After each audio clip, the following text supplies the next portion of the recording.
Blessed be the rock, blessed be the rock, blessed be the rock of my salvation.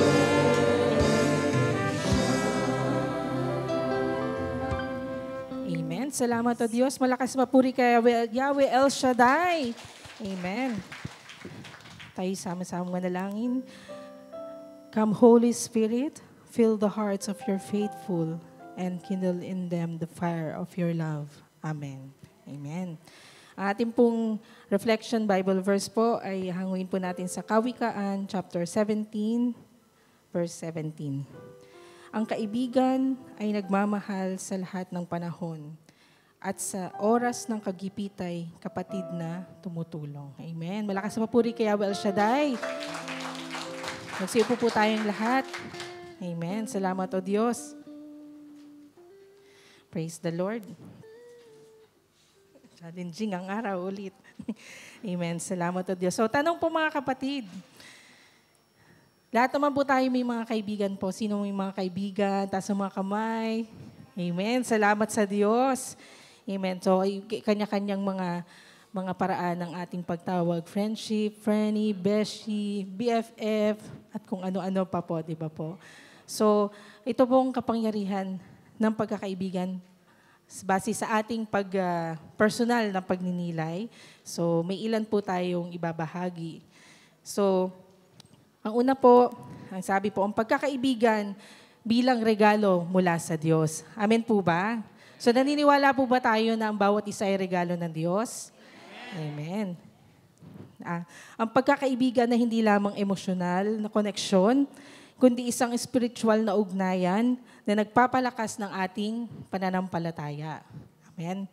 Ang tunay na kaibigan ay isang biyaya mula sa Diyos, pagpapala mula kay Yahweh El Shaddai, upang tayo ay hindi maglakbay ng mag-isa. Naniniwala po tayo doon. Sa araw-araw na ating pamumuhay, may mga kasama tayo na ating mga kaibigan. Amen. Pangalawa po, ang pagkakaibigan ay daan ng pagpapagaling. Base po doon sa aking pagninilay, yun po, sa panahon ng lungkot, takot o pagkalito, ang kaibigan ay nagsisilbing tagapagdala ng liwanag. Ang simpleng presensya po ng ating mga kaibigan ay maaaring makatulong po sa ating sugatang puso, sa ating magulong pag-iisip. Amen po ba? Pero dapat po, syempre ito, ang ating kaibigan ay maging daan upang maging liwanag. Hindi po para guluhin ang ating isipan. Amen. Sapat na po yung presensya na tayo ay makinig. Di ba po? Ang kaibigan, dahil po ang kaibigan ay parang salamin ng Diyos na nagpapakita ng pag-unawa, pag-asa at pagmamahal sa oras ng kahinaan po natin.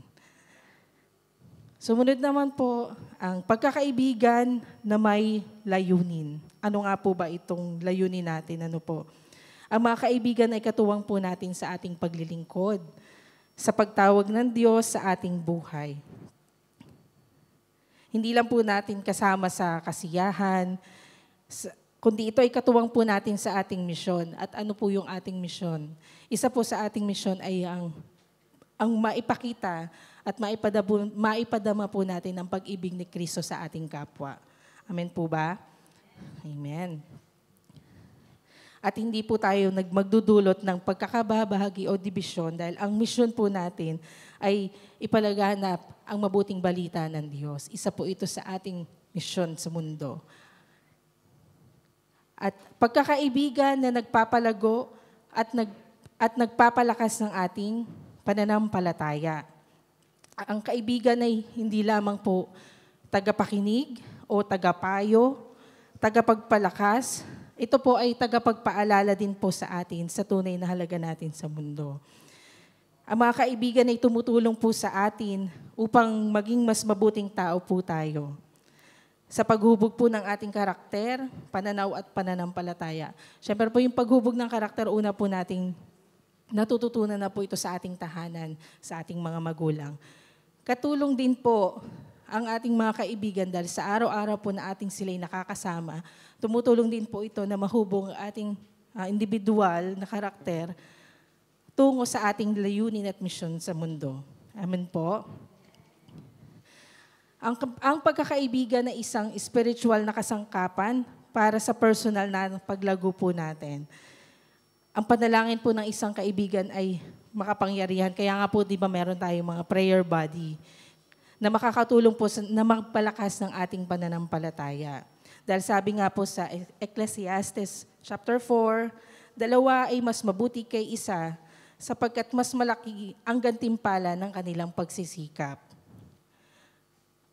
Ang pagkakaibigan po ay tumitibay kung nakasentro ito sa Diyos. Dahil wala po tayong ibang layunin kundi na mapapurihan ang Diyos sa lahat ng ating ginagawa.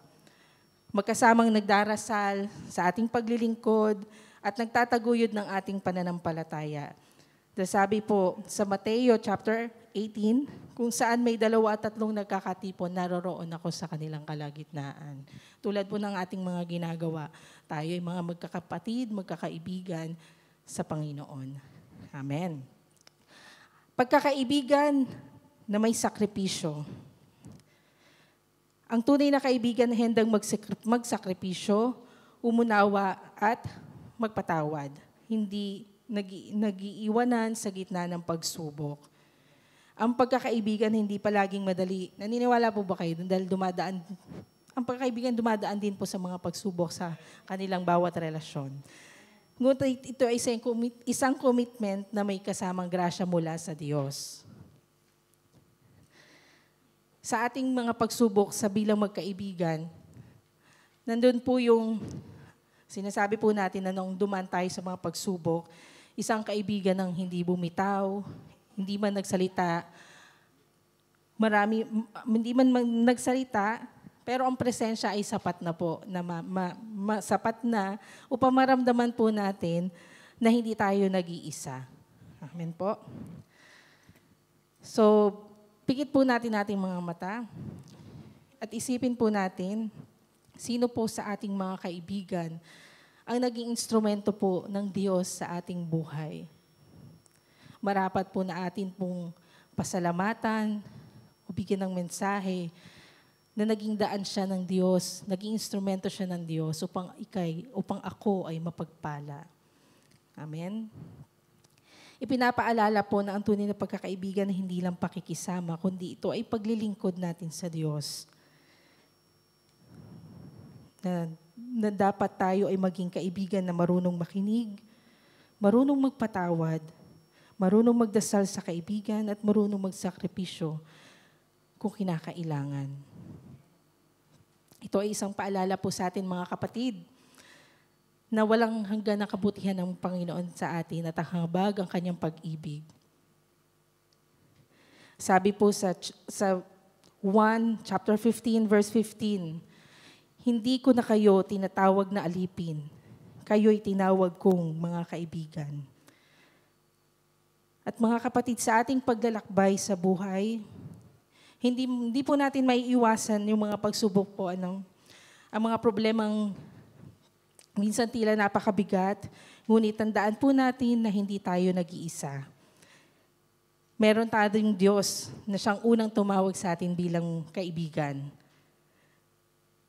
Sabihin po natin sa Kanya ang ating mga problema, magtiwala po tayo sa Kanya, at hindi po tayo mabibigo. Ang Kanyang pangako ay malinaw, hindi po tayo mag-iisa. Ano man po ang mga pagsubok na daanan natin, tawagin lang po natin ang Panginoon at hindi po tayo mabibigo. Amen. Meron nga pong awitin po na, ang sabi po dun sa awit, sa akin mo sabihin ang problema mo, wala kang mabibigo.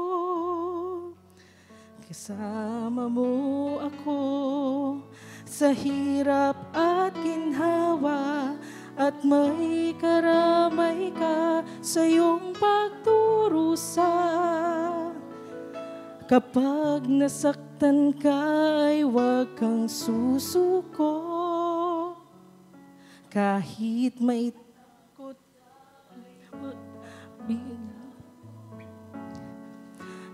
ka nag-iisa, may kasama ka. Tawagin mo lamang, di ka mabibigo. Kaibigan kita, kaibigan, di na sino pa.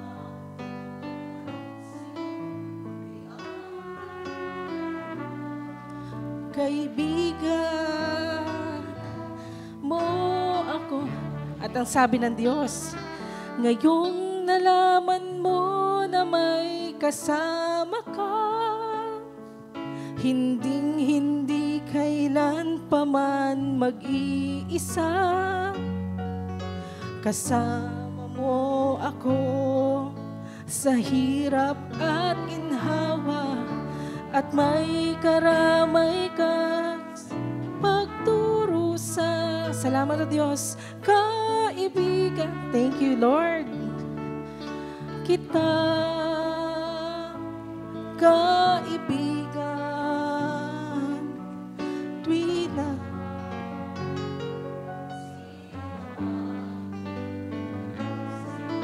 Kundi ang katulad ko, kaibigan mo ako. Amen. Ayun po. Salamat, O Diyos, dahil ang una po nating dapat lapitan ay ang Diyos. Amen.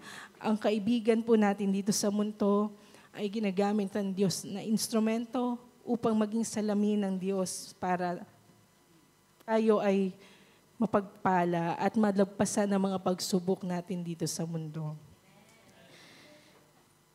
Magsitayo po tayong lahat.